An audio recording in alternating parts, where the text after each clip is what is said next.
तो आज का टॉपिक है बुद्धा और बुद्धि। दोस्तों, अगर आपकी शादी हो चुकी है तो खुद को ही देख लो, अगर आपकी शादी नहीं हुई है तो ये आपके लिए एक भविष्यवाणी है। तो बात ये है कि मैं कहना चाहता हूँ कि जिस हिसाब से मैंने ऑब्ज़र्व किया है या जिस हिसाब से मैंने समझा है या फिर कह लो कि जिस हिसाब से मैंने झेला है या फिर सीधे-सीधे कह लो कि जिस हिसाब से सामने वाले ने मुझे पेला है, मुझे इतना तो समझ में आ गया है कि ये ज़िंदगी कोई मेला नहीं बल्कि टोटल झमेला है। लोग कहते हैं कि एक महात्मा बुद्ध थे जो कई सैकड़ों साल पहले हुए थे, वो बात अपनी जगह सही है, लेकिन मेरा जो हिसाब है वो ये कहता है कि हर शादीशुदा जोड़े में एक महात्मा बुद्ध है और दूसरा उल्टी बुद्धि। और आप लोग पुरुष होने हिसाब से ये समझने की कोशिश मत करना कि क्योंकि महात्मा बुद्ध भी एक पुरुष थे, तो हर शादीशुदा जोड़े में पुरुष ही महात्मा बुद्ध होगा। अधिकतर जोड़ों में या तो दर्द होता है या शादी बरकरार है तो पुरुष माने हस्बैंड पुरुष कम होता है और पुशअप ज़्यादा होता है। पुशअप माने फूल वाला पुष्प नहीं, पुशअप माने इंग्लिश वाला पुशअप, जिसका यहाँ इम्प्लाइड मीनिंग है पेन इन द एस। हाँ, तो टॉपिक पे वापस आते हैं। तो मैं कह रहा था कि हर शादीशुदा जोड़े में एक महात्मा बुद्ध है और दूसरा उल्टी बुद्धि, मतलब एक है बुद्धा तो दूसरी बुद्धि।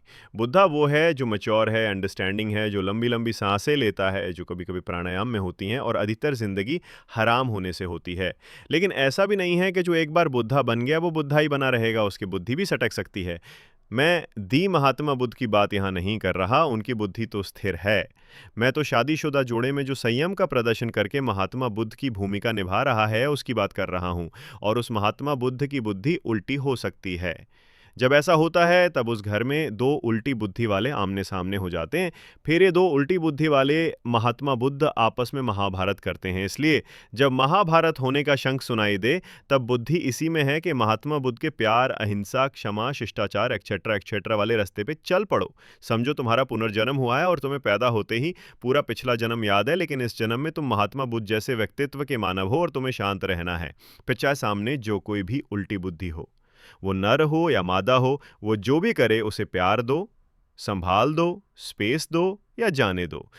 और अगर वो छोड़ कर ना जाए या छूट ना जाए, तो देखना कि एक दिन ऐसा भी आएगा जब दोबारा पुनर्जन्म होगा और इस बार तुम उल्टी बुद्धि होगे और वो हसीना महात्मा बुद्ध की शांत बुद्धि वाली होगी।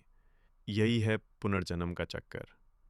तो सारे मिलके बोलो, जय हो बकलोली की, जय हो रोली पोली की, जय हो स्लोली स्लोली की, जय हो पंजाबन भोली की।